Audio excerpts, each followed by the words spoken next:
Okay, so Titan Quest 2 Early Access came out today. Give my thoughts on it. So, I like it a lot. So far, the first impression, I think it has a lot of potential. It's probably the best modern ARPG Act 1 I've seen. The boss fights are pretty good and cool. Um, I might say like PoE 2, but PoE 2 bosses in the acts are kind of a miss for me because one, they're either not the most dangerous act boss, as in like there's other bosses in the act that are not the final boss that are more dangerous, or with like let's say Count Gunnar in Act 1, their collision system with player and monsters is just not good. So what ends up happening is he kind of like pushes you around and there's a little bit of rubber banding and he just like walks on you a bunch and then pushes you around, but it's not even so much the pushing that's the problem, it's like the clunkiness of how you get pushed. And I mean, that doesn't happen in Titan Quest 2. And the boss fights were actually pretty cool. Pan was the best one by far. So there's only one act, but I thought it was really good for how early this game is. I think getting it polished up, it'll be actually superb. So right now it's probably around 5 or 6 hours for most people to do everything in the game. Maybe a little bit more if you're slow or playing a bad build or something. I did, to be fair, I mean, found like a Giga OP build, so ice shards. I'll give you that's the hint, ice shards. Maybe I'll make a build video if people want it. So there's 4 class types, and then you choose 2 classes at the same time. Total number of classes, not final yet, so there might be more. I'm guessing there'll probably be more. There's Earth class, which is like Fizz and Fire skills, and Storm, which is Cold and Lightning, Magic. Earth is a combo of Magic and like attack skills. Warfare, which is either melee or ranged attacks. And then there's Rogue, which is another combo of melee and ranged spells and attacks. You know, it's kind of like dagger class, right? Poison and stuff. So, no true endgame system yet. It will come eventually for now. I'm guessing in like the form of rifts or something similar. But for now, what kind of is a substitute is buffing monsters in the campaign, the first act, and you can buff their level to be higher and higher and higher and higher, right? And it's okay, I guess. I mean, it's not like infinitely farmable. I farmed a hippo for like 16 hours, and I was trying to get a purple, aka an epic item of the weapon I needed. It wasn't happening. But I think once it's fleshed out, should feel pretty satisfying to play. I think if they make a good end game, be super solid. Co-op, not in the game yet. Okay, well technically it is. I think it's just like really buggy, I've heard, and some people can't figure out how to do it. But it will be implemented later with up to 4 players. Gear is typical ARPG gear with random mods, you know. I think I saw up to 6 mods that are just really random on it. Doesn't seem like there's too many mods, but enough. I don't think there's any uniques or legendaries yet. No crafting yet either, as far as I know. Easy to respec in this game. It's basically free for your active and passive skills. Your stats cost a bit of gold, but basically free for everything else. And as far as I know, you cannot respec your mastery. So the skill system is kind of like a hybrid of Last Epoch and PoE with the kind of link system, and then you like upgrade those links.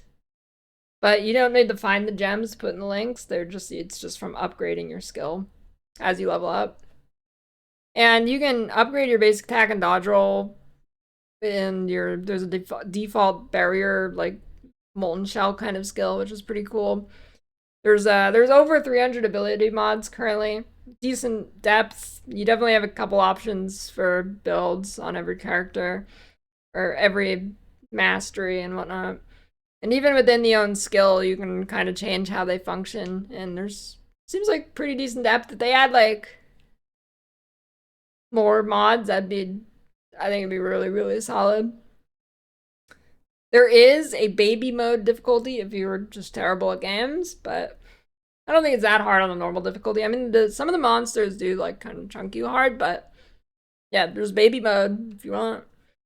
They're planning on a 3-month major update cycle, not necessarily like leagues, but just following that kind of rhythm. So that'd be cool. They keep up with that. It is a lot of workload for companies to do. And then on a similar note, there's going to be no MTX, but they're considering expansion packs or DLC later on full release. And the target release date is end of 2026. And it will have console on full release. And yes, the game has WASD. I didn't try it. I've heard it's good. I don't know for sure though. And then yeah, I mean, I think that's about it. I tried ice, lightning, physical, like slam skill, fire skill. There is an RF skill, which is pretty cool. And you get like pops and shit with it. Pretty cool. There is a decent amount of depth there to be experimented with, and you find some cool builds. Um, anything else? Yeah, I don't know. I mean, I think the game has a lot of potential.